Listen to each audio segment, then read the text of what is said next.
కామారెడ్డి జిల్లా బాన్స్వాడ మున్సిపాలిటీ కేంద్రంలో ఆగ్రోస్ చైర్మన్ కాసుల బాలరాజ్ ప్రెస్ మీట్. బాన్స్వాడ మున్సిపాలిటీకి 19 వార్డుల కౌన్సిలర్ల చైర్మన్ పీఠం కాంగ్రెస్ కే దక్కుతుందని కాసుల బాలరాజ్ అన్నారు. ఏనుగు రవీందర్ రెడ్డి వర్గంలోని కొందరు కాంగ్రెస్ పార్టీ పేరు చెప్పుకొని బీఆర్ఎస్ పార్టీలో చేరామని ఒక ప్రకటనలో చెప్పినప్పటికీ వారు నిజమైన కాంగ్రెస్ వాదులు కారు. కాంగ్రెస్ పార్టీలో వారు ఎప్పుడూ చేరలేదని, కాంగ్రెస్ పార్టీకి వారికి ఎలాంటి సంబంధం లేదని, కాంగ్రెస్ పార్టీని గత 20 సంవత్సరాలుగా పార్టీ ఇన్ఛార్జిగా, నియోజకవర్గ ఇన్ఛార్జిగా నేనే ఉన్నానని, వారికి ఏ రోజు నేను కండువా కప్పి కాంగ్రెస్ పార్టీలోకి తీసుకురాలేదని అన్నారు. ఏనుగు రవీందర్ రెడ్డి ఆయనకు ఒక పార్టీ అంటూ ఏదీ లేదని, సర్పంచ్ ఎన్నికల్లో కూడా బీఆర్ఎస్ పార్టీకి మద్దతు తెలిపినట్లుగా మాకు తెలుసునని అన్నారు. నియోజకవర్గంలో సర్పంచ్ ఎన్నికల్లో కేవలం 2 గెలిచారని ఎద్దేవా చేశారు.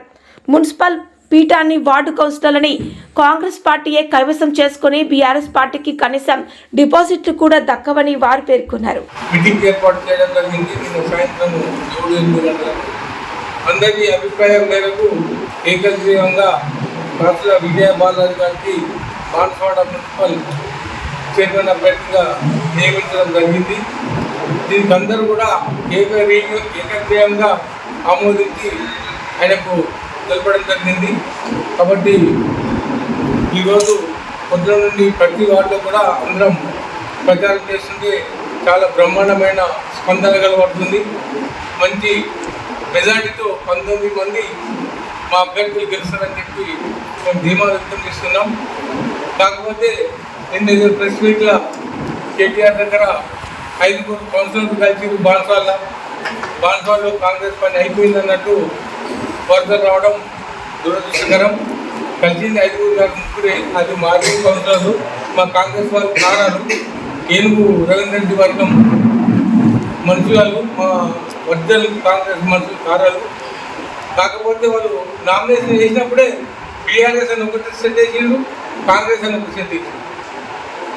కాబట్టి ఇవన్నీ కలిపొల్లి మాటలు చెప్పి ప్రజలకు తికమక చేయొద్దని చెప్పి బీఆర్ఎస్ నాయకులకు హెచ్చరిస్తున్నాం.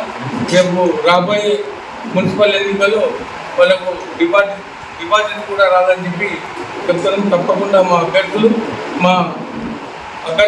అఖండమైన రిజల్ట్ గెలుస్తారని చెప్పి ఆశాభావం వ్యక్తం చేస్తున్నాం. మరి నిన్న బీఫామ్లో వచ్చిన తర్వాత నాటకీయంగా కొంతమంది కేటీఆర్ దగ్గరికి వెళ్ళి టీఆర్ఎస్ పార్టీకి వచ్చినట్టు. మరి నిన్న కాంగ్రెస్ అప్లై చేసుకొని బీఆర్ఎస్ కూడా అప్లై చేసుకొని మేము అధిష్టాన వర్గానికి ఇవన్నీ 2 చూపించినాం. వీళ్ళకు పార్టీ సభ్యత్వం లేదు, కాంగ్రెస్ పార్టీ అని గుర్తింపు లేనటువంటి వ్యక్తులు మరి ఎప్పుడు కాంగ్రెస్ పార్టీలో జాయిన్ అయినట్లు తెలియదు. మేము ఏ రోజు కండువా వేయలేదు. వాళ్ళకు వాళ్ళే ప్రకటించుకుంటున్నారు మేము కాంగ్రెస్ పార్టీ అని ప్రకటించుకొని కేటీఆర్ దగ్గరికి వెళ్ళి మరి మేము కాంగ్రెస్ పార్టీ నుంచి బీఆర్ఎస్ పార్టీలో కలిసినాము అని చెప్పి చెప్తున్నాము. వాళ్ళు వాస్తవంగా కాంగ్రెస్ పార్టీ సభ్యత్వం లేదు. మరి నేను ఒక 20 సంవత్సరాల నుంచి కాంగ్రెస్ పార్టీ మెయింటైన్ చేస్తూ మరి మంచి చెడు చూస్తున్నప్పుడు సమయంలో వాళ్ళు కాంగ్రెస్ పార్టీలో ఏ రోజు కూడా లేరు. వాళ్ళు ఏనుగు రవీందర్ రెడ్డి గారి ఆధ్వర్యంలో పనిచేస్తూ ఈ మధ్యలోనే మరి ఇక్కడ కొంతమందికి మరి వాళ్ళు ఎక్కడేముందో మడగలో చేసో వెళ్ళిపోయింది. ఒక్క వ్యక్తికి కూడా డిపాజిట్ అనేది రాదు. వాళ్ళు కాంగ్రెస్ పార్టీ కద్దామంటే అసలు బీఆర్ఎస్ పార్టీ గ్రౌండ్లోనే లేదు, ప్రజల్లోనే లేదు. మరి బీఆర్ఎస్ పార్టీ ఎక్కడ లేదు కాబట్టి ఒక్కొక్క వ్యక్తిని మరి పట్టుకొని వాళ్ళేదో నామినేషన్ వేయడం. కాబట్టి బీఆర్ఎస్ పార్టీ నుంచి పోటీ చేస్తే చేయని, కానీ కాంగ్రెస్ పార్టీ నుంచి చేయని. కాంగ్రెస్ పార్టీ మొత్తంగా భూస్థాపితం అయిపోయిందని చెప్తున్నారు. అది గలద్దు. బీఆర్ఎస్ పార్టీ భూస్థాపితం అయిపోయింది. బాన్స్వాడ బీఆర్ఎస్ నామరూపాలు లేకుండా పోయింది. ఇక మళ్ళీ రాబోయే భవిష్యత్తులో కూడా మరి బీఆర్ఎస్ పార్టీ అసలు లేనే లేదు. ఆల్రెడీ ఏం అయ్యేది లేదు.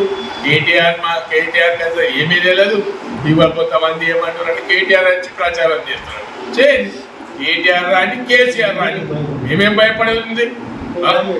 వాళ్ళు అసలు ఈరోజు బయటకు వెళ్తలేరు కేసీఆర్, మరి కేటీఆర్ వచ్చి వాళ్లకు మరి ప్రచారం చేస్తే మంచిదే, డిపాజిట్ మొత్తం పోతుంది, చిగ్గేస్తుంది అలా.